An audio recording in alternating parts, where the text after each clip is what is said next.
Hey guys, welcome back to the channel. Today we're going to be doing a little bit of a shorter install. We're actually going to be putting a CD009 shifter relocation kit on the transmission for the 350Z for the LS swap. SERIALNINE actually makes the shifter relocate, and it's pretty sweet because with a trans like this, like I was saying in the last video, usually a lot of guys will use the CD009 for their swap or anything because they're actually a very strong transmission and they're easy to bolt up to a lot of other builds, like, you know, you swap in your S chassis or whatever. Lots of people use it regardless. So we're going to be putting the shifter relocate on today. We're gonna explain how everything works on it and go from there. So we're gonna go ahead and lift this trans up onto this cart here and then we'll get started. So first we'll take out some of the pieces here from the kit. As you can see, it is made in Canada, so that's good. Quality stuff, same with USA, stuff like that. All their products are really good and well made.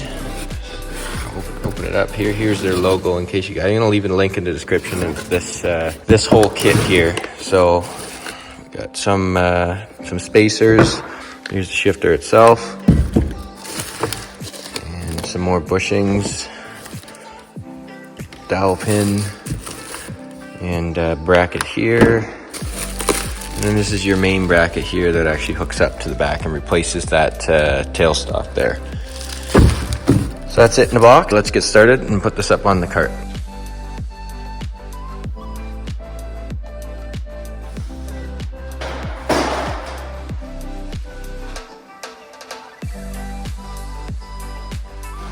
Now that we've got it on here, and it's easier to work on and see everything up here, so we can, I don't actually have a trans jack right now, so I can use this cart, which is fine, but better than working on the ground. So we're gonna buzz off these here and see what else we gotta take off as we go. So we're gonna go ahead and take out these four 12mm bolts here that hold this bracket on, and we'll get it out of the way, and then we'll deal with the shaft here in a minute.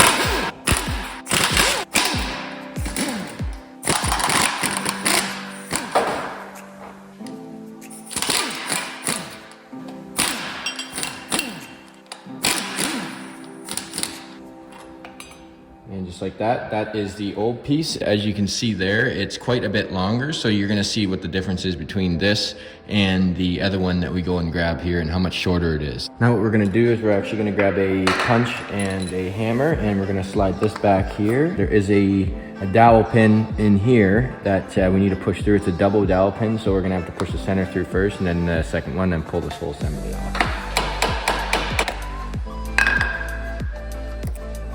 And just like that, we have the first one taken out, and then there's a secondary one in here that we have to pop out as well.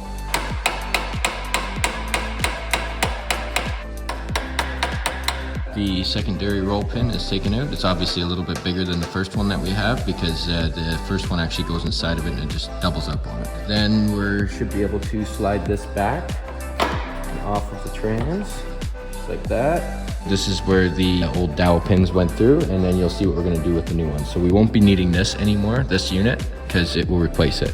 So like I was saying before with the LS swap with this car, is that the whole transmission and everything is gonna be moving like between 3 to 5 inches back further in the vehicle. So we can't really afford to have this much of length here. So we're gonna replace this and almost have the shifter sit right here instead of all this extra room right here. Now that we have that slid off there, we're gonna pull this boot off here and just check to make sure it's nice and clean here as well. In my case, it's fairly clean, so we don't have to clean it up much, but if you find any rust or anything on here, then it's good to use some emery cloth and clean up that. So now we're gonna go prep the other piece that goes over this with the new dowel pin in it, and we're gonna go over to the vise. This is a new dowel pin that they give us here, so we're going to use a set of needle nose vise grips. Squeeze this just so we can easily get the dowel pin started in here so you're not fighting with it, because obviously these are a tight fit.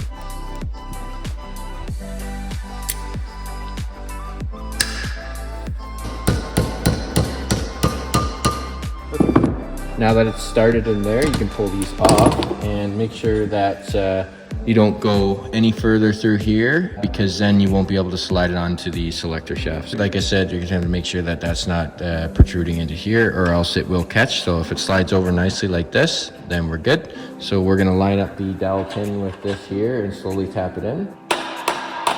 You don't want it to protrude on the back side of here. It's okay, I guess, if it comes out to the front there. So just make sure it's flush on the back side. Serial 9's kit, they give you a selection of spacers here. The ones with the collars that come down here are for the ones with the rubber mount back here. In this case, this is 06 trends, so we're gonna use the regular ones here on top. Now here comes the main body here. We have our bolts and hardware that Serial 9 has included. You can kind of go and cup it underneath it there. Move around the joints and you should be able to line it up, no problem. Just be patient with it.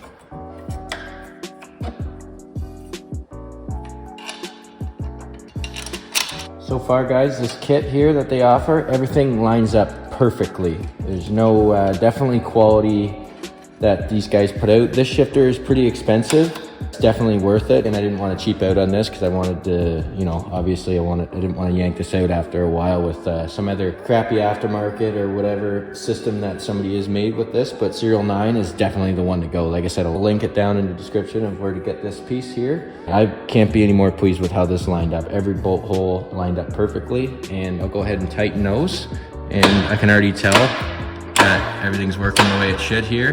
This is just epic. I love when I see a good fabrication and aftermarket part that works properly. I will pay any money for something like that as long as it's quality and it works properly. I think by the time this was shipped, I think it was like 850 bucks by the time this unit was shipped. But you know what?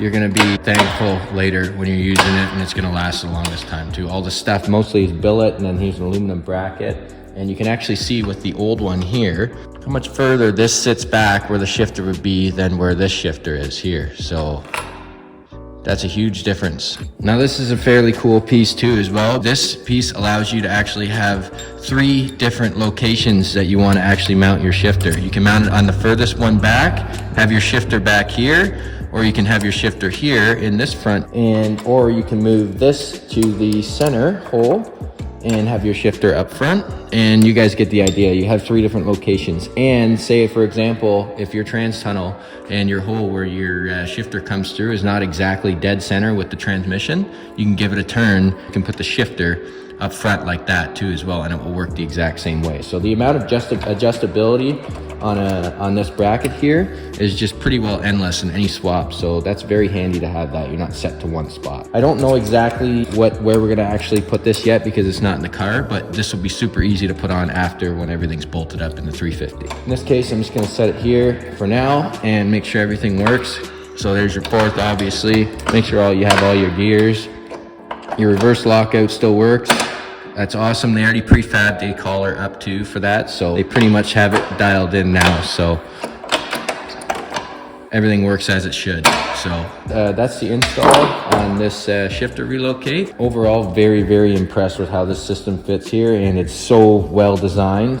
And I'm sure that this will last for as long as the car does. There's extra pieces that they include as well that look like they've been 3D printed. So I believe you can slide these on, and then your boot actually goes over top of this, and you can slide this over top of that, or you can slide this over with this one here.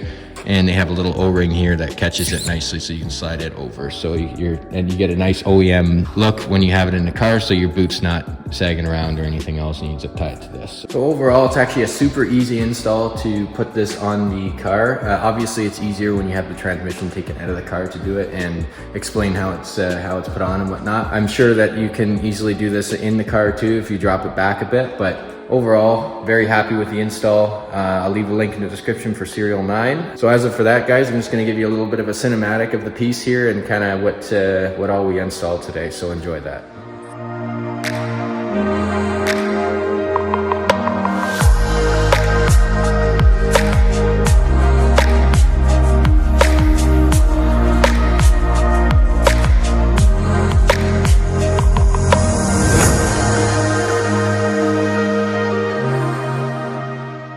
Now that we got most of this stuff bolted back up and just did a little bit of a cinematic there, I'm going to be putting on, this takes out vibrations. Sometimes you'll see these in cars, they'll have them just to dampen the vibrations so you don't get any of that frequency and stuff like that when you're driving. So I'm gonna bolt that back up, and then you can actually adjust this top plate here, if the reverse lockout isn't working properly, you can adjust this top plate here. In my case, it was set up pretty good for that. Like there's 6 gear there, and it keeps me from going into reverse. But when I do want to go into reverse, I can easily move it over like that, and it works like factory. So that's gonna be it for today's video, guys. Like I said, we're waiting on the engine here. The engine's almost done. Soon enough, we're gonna have this trans, the LS3 bolted up to it, and the whole unit's gonna go in all together. So I can hardly wait for that video. Stay tuned, guys.